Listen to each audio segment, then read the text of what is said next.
total expenditure method. Now the third method is total expenditure method, और इसको हम दो नाम से और जानते हैं, total expenditure method and total expenditure method और रेवेन्यू मेथड।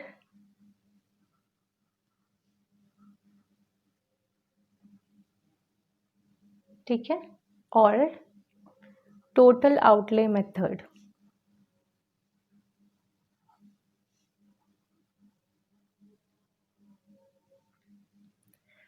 तो ये जो टोटल एक्सपेंडिचर मेथड है इज गिवन बाय, किसने दिया था ये दिया है एल्फ्रेड मार्शल ने।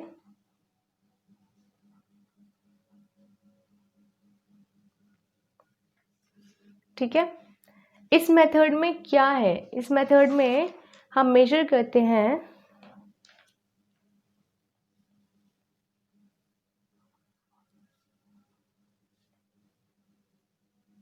it is to measure the change in expenditure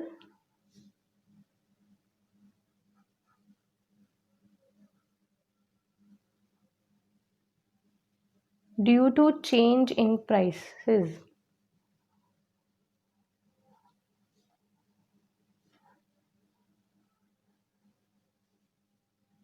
ठीक है, कि प्राइस के चेंज होने पे टोटल एक्सपेंडिचर में कितना चेंज आया है, इसमें हम मेजर करते हैं एक्सपेंडिचर। ठीक है, कि जब प्राइस चेंज हो रहा है तो टोटल एक्सपेंडिचर पे क्या इफेक्ट हो रहा है। तो टोटल एक्सपेंडिचर मेथड में हम एक्सपेंडिचर से रिलेटेड हम इलास्टिसिटी पढ़ते हैं। ठीक है, अब टोटल एक्सपेंडिचर निकालने का क्या फॉर्मूला है, total expenditure is equal to P into Q. ठीक है, P इंटू क्यू। अगर हमें प्राइस पता हो, suppose we have price ₹5 and quantity demanded है हमारे पास 20 यूनिट्स, तो टोटल एक्सपेंडिचर क्या होगा, टोटल एक्सपेंडिचर हमारे पास क्या होगा, जब हमें P पता है Q पता है तो हम क्या कर देंगे, P इंटू क्यू, P क्या है 5 है, टू Q है 20, तो हमारे पास हो जाएगा 100। ठीक है, ये क्या आ जाएगा, हमारा टोटल एक्सपेंडिचर आ जाएगा। ओके, ये तो आ गया हमारा टोटल एक्सपेंडिचर। अब इस टोटल एक्सपेंडिचर मेथड में कुछ डिग्रीज होती हैं, डिग्रीज हम पढ़ेंगे। जैसे हमने परसेंटेज मेथड में कुछ डिग्रीज पढ़ी थी, 5 डिग्रीज थी, perfectly inelastic, perfectly elastic, relatively inelastic, relatively elastic. ठीक है, इसमें भी हम कुछ डिग्रीज पढ़ेंगे। इसमें डिग्रीज होती है हमारी 3 डिग्रीज होती हैं। Elasticity is greater than 1, elasticity is less than 1, and the third one is elasticity is equals to 1। ठीक है, ग्रेटर देन 1 में क्या होता है, ग्रेटर देन 1 का अब हम रिलेशनशिप पढ़ लेते हैं थोड़ा सा, इधर बताती हूँ मैं आपको relationship.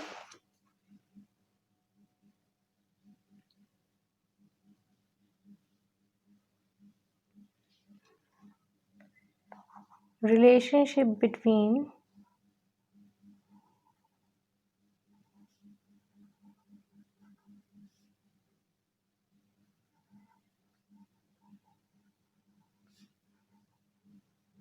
Price, total expenditure, total expenditure और प्राइस के बीच में क्या रिलेशनशिप है डिग्रीज में, तो ग्रेटर देन 1 में जो हमारा रिलेशनशिप होता है, इलास्टिसिटी इज ग्रेटर देन 1 में ये होता है कि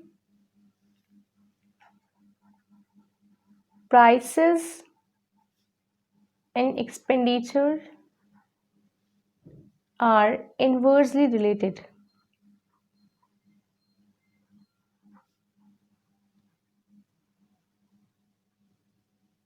ठीक है। इन्वर्सली रिलेटेड यहाँ पे क्यों है? जब हमारा प्राइस घटेगा तो एक्सपेंडिचर बढ़ेगा। ओके, जब हमारा प्राइस फॉल होगा, सॉरी बढ़ेगा तो एक्सपेंडिचर फॉल होगा। ठीक है, हमने पढ़ा था पिछली वीडियो में कि ग्रेटर देन 1 इलास्टिसिटी किस कमोडिटीज़ में होती है, तो ये होती है लग्जरियस गुड्स में। ठीक है, तो ये अंडरस्टूड बात है कि लग्जरियस गुड्स में जब प्राइसेस कम होंगे तो एक्सपेंडिचर बढ़ेगा। ओके, अब आता है second, elasticity is less than 1।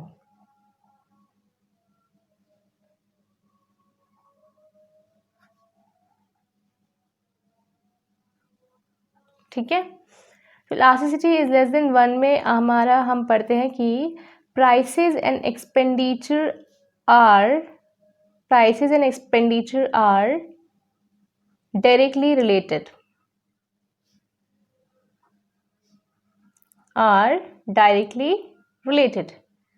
ठीक है, मतलब ये पॉजिटिवली रिलेट करते हैं। अगर हमारा प्राइस बढ़ेगा तो एक्सपेंडिचर भी बढ़ेगा। ठीक है, इतना ज़्यादा नहीं बढ़ेगा बट बढ़ेगा।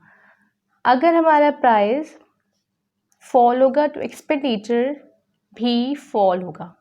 ये जो लेस देन 1 है, इलास्टिसिटी लेस देन 1 है, ये हमारे किन गुड्स में होती है? नेसेसिटीज़ में होती है।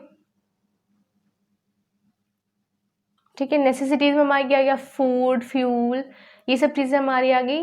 ठीक, तो इसमें अगर खाना हमने खाना तो खाना है भाई, तो प्राइस बढ़े या घटे में कुछ फ़र्क नहीं पड़ता, हम तो वो डिमांड करेंगे, तो टोटल एक्सपेंडिचर हमारा बढ़ेगा जब प्राइस बढ़ेगा तो। ठीक है, तो ये डायरेक्टली रिलेटेड है, यानी कि पॉजिटिवली रिलेटेड है, इस पर इतना फ़र्क नहीं पड़ता है प्राइस का एक्सपेंडिचर पे। Third is elasticity is equals to 1, यानी यूनिटरी इलास्टिक। तो elasticity is equals to 1,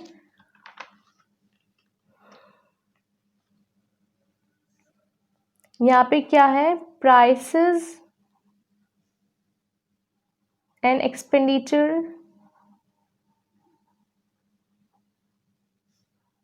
does not related. यहाँ पे प्राइस और एक्सपेंडिचर रिलेट नहीं करते हैं एक दूसरे से। ठीक, यहाँ पे कोई फर्क नहीं पड़ता है, प्राइस घटे बढ़े, एक्सपेंडिचर हमारा सेम रहता है, यूनिटरी इलास्टिक होता है। ओके,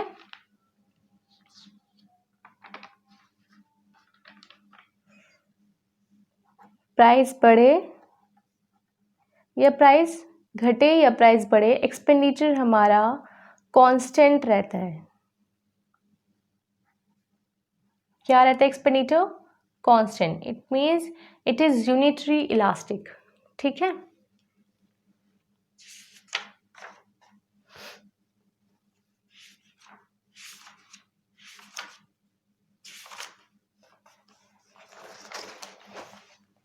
अब हम इसको ग्राफ पे पढ़ लेते हैं थोड़ा कि ये ग्राफिकली क्या बोलता है।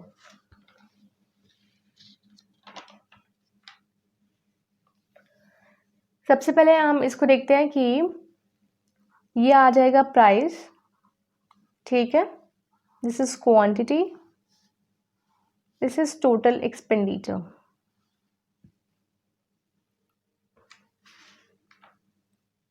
प्राइस है हमारा 5 और ये अब हो गया 4। ठीक है, तो प्राइस 5 पे हम क्वांटिटी डिमांड कर रहे थे 4 और एक्सपेंडिचर हमारा था 20। एक्सपेंडिचर हमने ये कैसे निकाला? Total expenditure is equals to P into Q करके।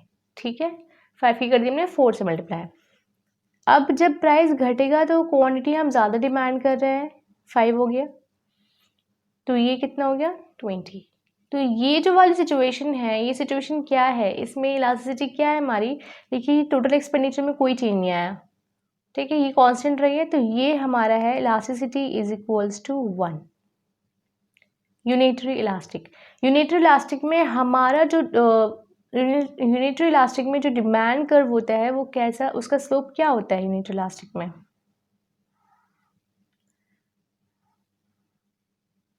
अगर ये P1 है और प्राइस ये Q1 है, प्राइस घट गया है,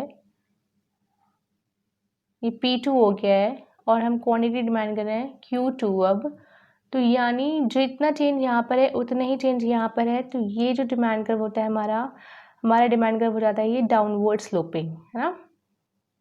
तो ये डी हमारा क्या है, डाउनवर्ड स्लोपिंग। ठीक, अब सेकेंड सिचुएशन है हमारे पास, प्राइस 5 4, क्वांटिटी डिमांडेड है 4, नहीं क्वांटिटी डिमांडेड हमारी है, पहले हम डिमांड कर रहे थे 8, टोटल एक्सपेंडिचर हम निकालेंगे तो ये आ जाएगा 40। अब प्राइस घट गया है तो हम कितना डिमांड करेंगे 6, टोटल एक्सपेंडिचर कितना हो जाएगा 24। ठीक है,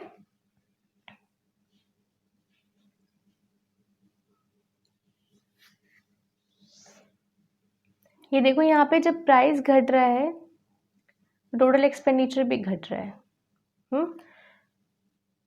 तो होना तो ये चाहिए था कि जब प्राइस घटे तो टोटल एक्सपेंडिचर बढ़े, लेकिन ऐसा नहीं है। ये कौन सा केस है, इलास्टिसिटी लेस देन 1। ठीक, यानी ये इन इलास्टिक सिचुएशन है हमारी, यहाँ पे इतना चेंज नहीं आएगा। तो यहाँ देखो जब इलास्टिसिटी लेस देन 1 होता है तो अगर हमारा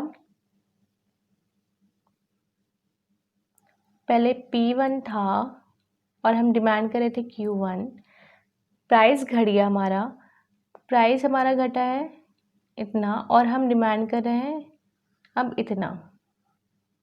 ठीक है, तो ये जो स्लोप होगा हमारा ये इस तरह से हो जाएगा।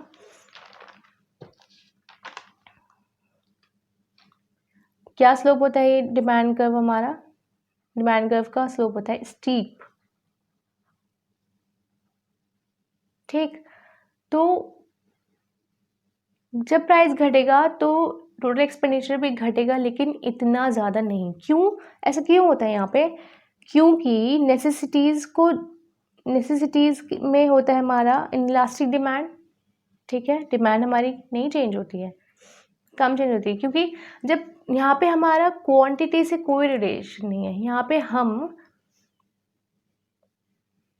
किससे कर रहे हैं, टोटल एक्सपेंडिचर से। ठीक है, तो जब हम 5 रुपये में पहले 8 यूनिट्स खरीद रहे थे तो हमारा काम 8 यूनिट्स में ही हो रहा था, लेकिन जब हमारा प्राइस घट गया है तो हम कम कमोडिटी में ज़्यादा कंज्यूम कर सकते हैं, है ना।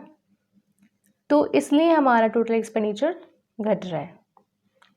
अब थर्ड सिचुएशन है मेरे पास, प्राइस 5 4, क्वांटिटी है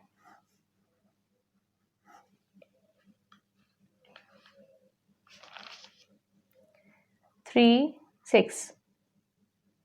ठीक,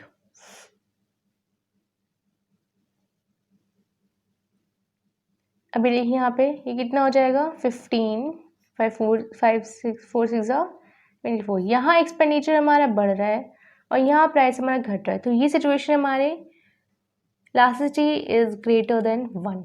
तो ग्रेटर देन 1 कब होती है, लग्जरियस गुड्स में होती है।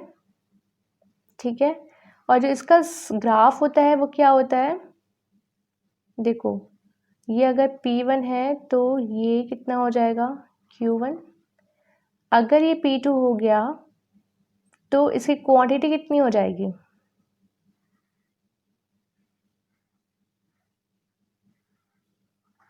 ठीक है। तो इसमें जो हमारा डिमांड कर्व का स्लोप होता है वो क्या होता है, फ्लैटर, बन नहीं पाया, ये होता है फ्लैटर।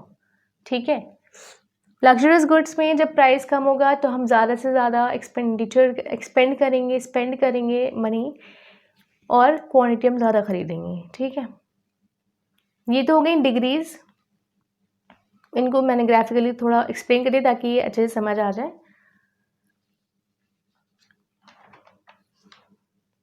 टोटल एक्सपेंडिचर मेथड का जो ग्राफिकल रिप्रेजेंटेशन है वो इस तरह से है कुछ। ग्रेटर देन 1 कहाँ होगा, पहले देखो यूनिटरी इलास्टिक तो हमारा ये हो जाएगा यूनिटरी इलास्टिक, ठीक है। ये हो गया हमारा P, ये हो गया हमारा Q। लेस देन 1 हमारा 1 के नीचे आ जाएगा, इट इज़ लेस देन 1। और ग्रेटर देन 1 हमारा इधर आ जाएगा, इट इज़ ग्रेटर देन 1, ठीक है। तो ये हो गया हमारा ग्राफिकल रिप्रेजेंटेशन। इधर हम रिप्रेजेंट करते हैं ग्रेटर देन 1 वाला situation, unit elastic, less than 1, ठीक। अब ज़रा जो हमने पढ़ा है उसको हम समराइज कर लेते हैं। देखो चेंज इन प्राइस में अगर फॉल हो रहा है प्राइस और अगर राइज हो रहा है प्राइस, तीन सिचुएशन 3 डिग्रीज हमने पढ़ी। Elasticity is equals to 1, elasticity greater than 1, sorry less than 1, elasticity greater than 1। अगर प्राइस फॉल हो रहा है तो इलास्टिसिटी इज इक्वल्स टू 1 में क्या रहेगा, टोटल एक्सपेंडिचर कांस्टेंट। अगर प्राइस राइज हो रहा है तो तब भी कांस्टेंट, ठीक है। लेस देन 1 में क्या था, प्राइस फॉल हो रहा है तो टोटल एक्सपेंडिचर भी फॉल करेगा, और यहाँ पे राइज हो रहा है तो टोटल एक्सपेंडिचर भी राइज करेगा, ठीक। थर्ड था हमारे पास ग्रेटर देन 1, तो यहाँ टोटल एक्सपेंडिचर राइज करेगा जब हमारे प्राइसेस घटेंगे, और यहाँ पर टोटल एक्सपेंडिचर क्या होगा, फॉल करेगा जब प्राइस हमें राइज करेंगे। क्यों, क्योंकि ये है इन्वर्सली रिलेटेड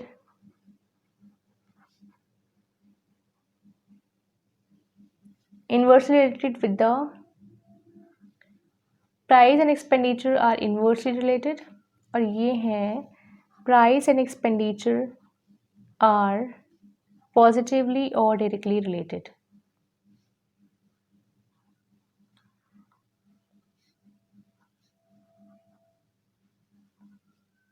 ठीक है। तो ये है हमारा समरी जो हमने तैयार किया है, ठीक है। और ये पूरा हम कर चुके हैं इलास्टिसिटी और टोटल एक्सपेंडिचर मेथड। अब नेक्स्ट वीडियो में हम अर्थ मेथड पढ़ेंगे, अर्थ इलास्टिसिटी मेथड पढ़ेंगे। तो अगर आपको कुछ समझ आया है तो प्लीज़ लाइक करें, सब्सक्राइब करें, और नहीं समझ आया तो कमेंट बॉक्स में मुझसे पूछ सकते हैं।